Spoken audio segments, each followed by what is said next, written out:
Welcome into Outkick the Show. I am your fearless leader, Clay Travis. Your boy is working, even though a lot of you have a lot of time off. I did the show this morning, radio show, if you want to hear a ton of discussion of college football and NFL action over the weekend. Search out, as always, Outkick and Clay Travis on iTunes. You can subscribe and listen to the show there.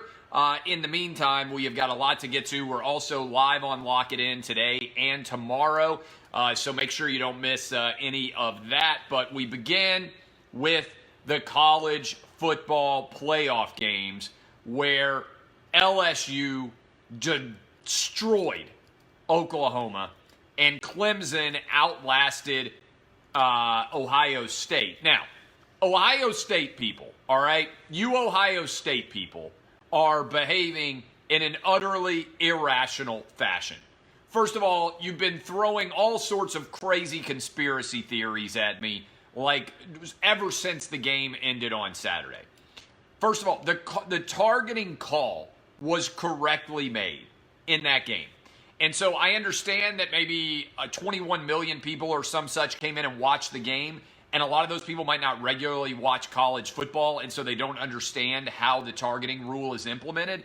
But that's been going on for years. That was 100% the right call. It was entirely justified based on the video. You might think it stinks. You might think that the targeting penalties are too punitive, but that was 100% correctly applied. The other one is whether or not it was an interception and scoop and score, a fumble and scoop and score, or an incomplete pass. And I defer to the experts who analyze those plays. And I don't even feel like that decided the game. You can't control the calls that officials make, right? What you can control, and by the way, I don't think any of the official calls were particularly egregious. In fact, we're not talking at all about the interception that Clemson got on Justin Fields and returned like 40 yards. I thought that was a questionable, I think they called defensive holding on it. I thought that was a questionable ruling on that play. Hardly anybody talked about it. You can go back and forth arguing about calls a ton. Here is what you control, your own play. You dropped 2 touchdown passes with J.K. Dobbins in the first half. The second one was on a screen pass. The first one was diving into the end zone. Both of those should have been catches. You should have had 8 points right there, more than you actually did. You roughed a punter, which you had absolutely no business to do in that situation where you were going to get the ball back around midfield and allowed a touchdown to come from it. You gave up a 67-yard quarterback sneak with a little over a minute to go to Trevor Lawrence, and he outran your entire defense, and you couldn't catch him. You gave up, after the targeting penalty, a touchdown. There were a ton of plays you could have made. You threw 2 interceptions, 3 if you count the one that got taken off the board, including one that ended in the end zone, okay? Ohio State lost this game. There were ample ways that they lost it, far and above any officiating call that was made. Finally, your coach, for some reason, didn't go for 2 late. It is crazy to me that he didn't go for 2 late there. And all these conspiracy theories don't make any sense.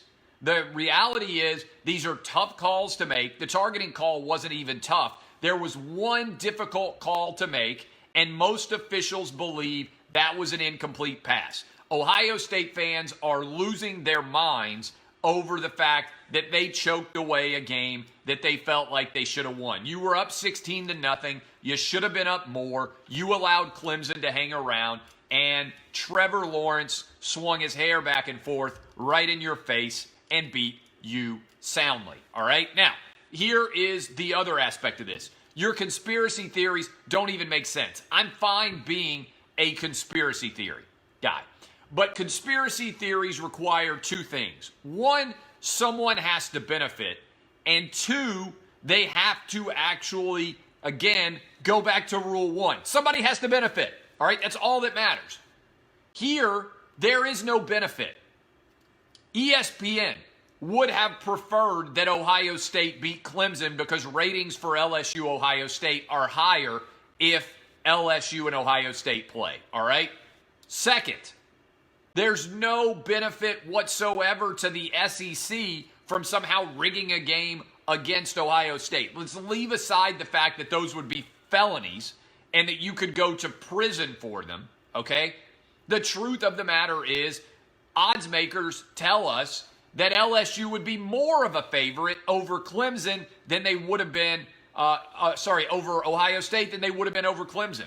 Clemson was favored in this game against Ohio State. They covered. They won. Odds makers, if the SEC was focused on trying to give LSU the easiest possible path to the title, then guess what? They would have wanted Ohio State in the title game. So your conspiracy theories don't even add up. ESPN makes more money with Ohio State in the game, and they also would have preferred in the SEC to play against Ohio State over Clemson because LSU would have been even more favored. So that's my takeaway there. Let me say this. Joe Burrow, I think, solidified himself as the number one overall pick. But he's also now playing for something interesting and untouched before on January 13th in New Orleans. He's playing for maybe the status of greatest quarterback in a single season in the history of college football. He's got a good shot to break the all-time touchdown pass record. He has the highest completion percentage of all time. He's already won the Heisman. His team has gone 14-0 in the toughest conference in America. They have beaten top 10 Alabama, Auburn, Florida, Georgia, and now Oklahoma. That's 5 top 10 teams that Joe Burrow has beaten. That's not counting top 10 Texas, who was in the top 10 in that scenario. And he has dominated against everyone. And Clemson fans can run around and say, we got a great defense. You know who has a good defense? Florida. You know who has a good defense? Auburn. You know who has a good defense? Pretty much all the top teams in the SEC do. I believe right now Cam Newton has the greatest individual season in the history of college football at the quarterback position. In my life, right? There might have been somebody in the 1940s who was better. I'm talking about a modern era. There is a solid chance that if Joe Burrow goes out and LSU wins to get to 15-0, in my opinion, he will usurp Cam Newton for the title of best single season in college football quarterbacking history. Cam Newton went 14-0, won the title on what was otherwise, I think, just an okay Auburn team. They had some talent, but they were not off the charts level talented. And Cam Newton willed them to a title. That's how good he was in that Heisman Trophy winning season. And I believe if Joe Burrow gets LSU to 15-0, you'll have an argument that LSU is the greatest team ever. I don't think that's a crazy argument. But I think certainly you will have a strong case to be made that Joe Burrow has had the greatest season in the history of college football for a quarterback. Now, flip side is if Trevor Lawrence and Clemson win, then Trevor Lawrence comes back for his junior year and has the potential to be the greatest college quarterback of all time because he would be going for a third straight title and he would have never lost a game. That's pretty improbable to put that into perspective. Regardless, we're likely to have in the LSU-Clemson game the number 1 overall draft pick in 2020, who will be Joe Burrow to the Cincinnati Bengals, and the number 1 overall draft pick in 2021, who will be Trevor Lawrence going somewhere with the number 1 overall pick next season, a year from now. All right, Titans. Slow clap for the Titans. Titans to the playoffs. They get the win against the backups in Houston, like I told you was likely to happen the minute that this scenario was put in place. Here are a couple of things that I think are significant about the Titans going to the playoffs. This Titans offense is legit. I don't remember the last time I had more faith in a Titan offense than I did in a Titan defense. But a couple of things here. Number one, Ryan Tannehill just posted one of the greatest statistical seasons in the history of quarterbacking. He is right now the highest rated passer in the NFL. And he is paired with the leading rusher in the NFL. A.J. Brown, if you haven't watched the Titans, A.J. Brown is becoming a big-time star even in his rookie season. This is one of the few predictions in the draft that I got 100% right. I loved the Titans pick of A.J. Brown in the second round. Loved watching him at Ole Miss. Knew that he would be good in the NFL. The Titans are a legit stud offense right now.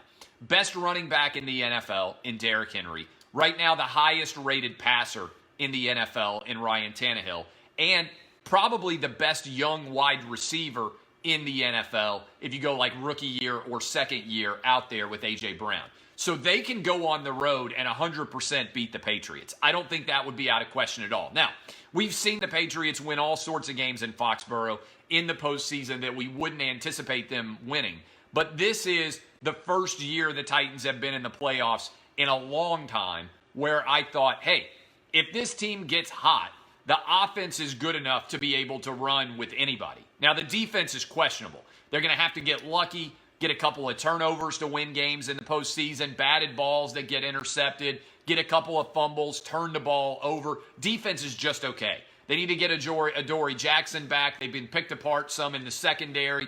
They're just an okay defense right now. But this offense is legit. I like the Titans to cover against the Patriots. Lines 4.5 or 5. And I like the Titans to have a good chance to win this game outright, barring just craziness in New England. I think the Titans roster, top to bottom, is better than the New England Patriot roster right now, top to bottom.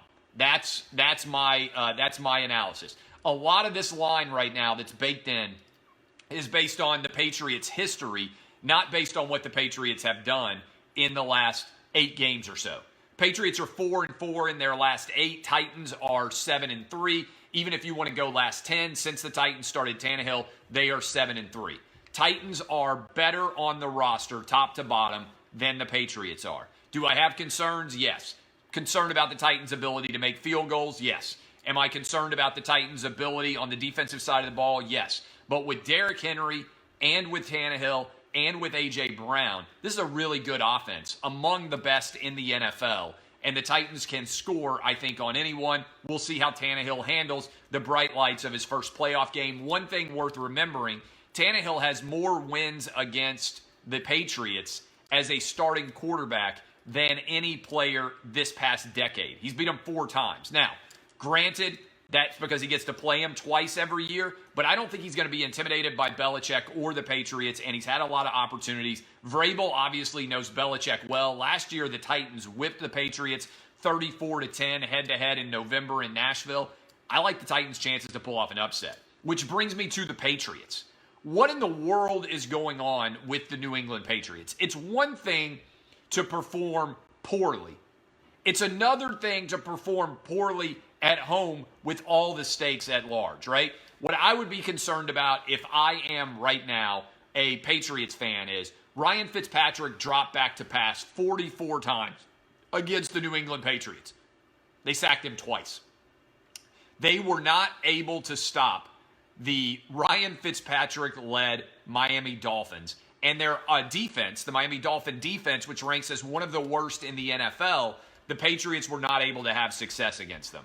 And so this is alarming, I believe, if you are a Patriots fan. Now, I know we've all put dirt on the Patriots dynasty grave before, and I'm not willing to do that. I think they're still a solid team, but I think there is a 0% chance. 0% chance that the Patriots can beat the Titans, go on the road and beat the Chiefs, and go on the road and beat the Baltimore Ravens. I don't see any of that happening. They look like an old, tired team. I think they needed a week off, and they needed home field advantage in the divisional round to be able to fight their way through. Physically, I don't believe this team has got a lot left in the tank right now. I like the Titans to go on the road and beat the Patriots because they are better top to bottom than the Patriots are. Let's talk about Jameis Winston. 30 for 30 club, first ever in the history of the NFL. Jameis Winston said he was balling, and he just needed to work on his turnovers a little bit, which is crazy because Jameis Winston has been a turnover factory for his entire career.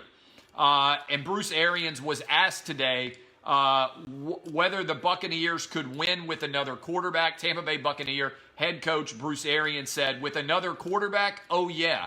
If we can win with this one, we can definitely win with another one too. Think about how crazy this is.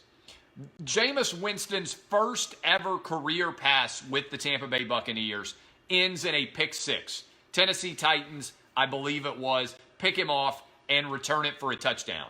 It could be his final career pass with the Tampa Bay Buccaneers, also ends in a pick six. Time is a flat circle. Overtime pick six from Jameis to end the season. He threw listen to me now, 7 pick sixes. That's the highest number of pick sixes in the history of the NFL. Yes, he threw 30-plus touchdowns, 32, I think. But the reason why he threw 32 touchdowns is because he also threw 30 interceptions. He doesn't protect the ball.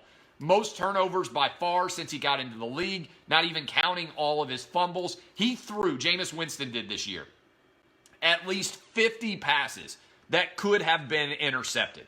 There were so many passes that were dropped by defensive backs. He throws the ball into interception territory more than anybody. Guys, he threw 10 more interceptions than any other quarterback in the NFL this year. Everybody's been all over Phillip Rivers. He had 22.